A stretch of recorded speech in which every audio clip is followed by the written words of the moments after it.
Perhaps you're new to the Ten Commandments. What helps is recognizing that commandments are split in two. The first 4 commandments are about how we should relate to God. The other 6 commandments are about how we should relate to each other. Put together, they show that true human freedom is found in honoring God and caring for one another.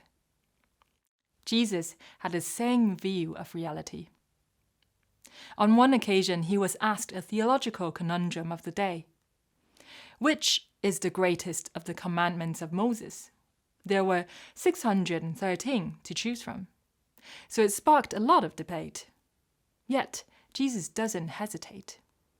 Love the Lord your God with all your heart and with all your soul and with all your mind. This is the first and greatest commandment. And the second is like it. Love your neighbor as yourself. All the law and the prophets hang on these 2 commandments. Jesus was asked for the greatest commandment, just one. But Jesus offers 2. It signals something important. Jesus thought that what it means to be human could only be summed up in 2 dimensions: love for God and love for neighbor. This vision ties in perfectly with the 10 Commandments.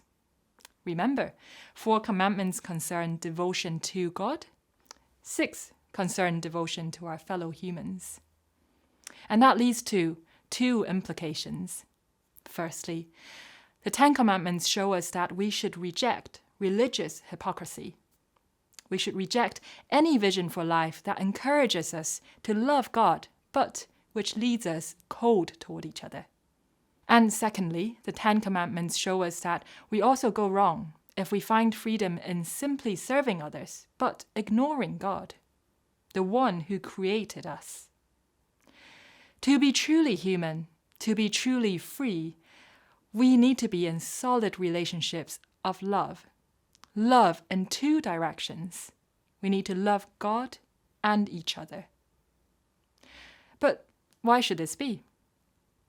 There's a hint in another part of Jesus' teaching, which builds upon the 10 Commandments.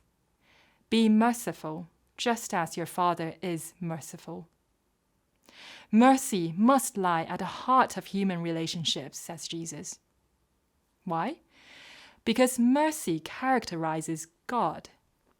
And he has made a universe that reflects what he is like. And that means we cannot truly show love and mercy in human relationships until we've experienced them from God. And the 10 Commandments expose our need for mercy. Some of us are drawn toward paths of religious hypocrisy, others towards ethical agnosticism. All of us fall short of the vision of humanity the 10 Commandments outline. But no sooner is our need for mercy exposed, we see that mercy given in Jesus. Jesus never fell short of God's law. He always loved his Father and his neighbor. Yet Jesus willingly took the curse that rightly belongs to us lawbreakers, which means he can free all those who trust in him from the law's judgment on our lives. Jesus' death reveals God to be merciful and compassionate, a God who is for us, who is worthy of our love. Here, after all, is the God who rescues first, and who only then calls us to obey.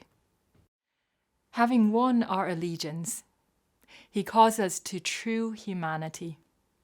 We love him and love others as he has loved us. We experience what it means to be human. And then we are free.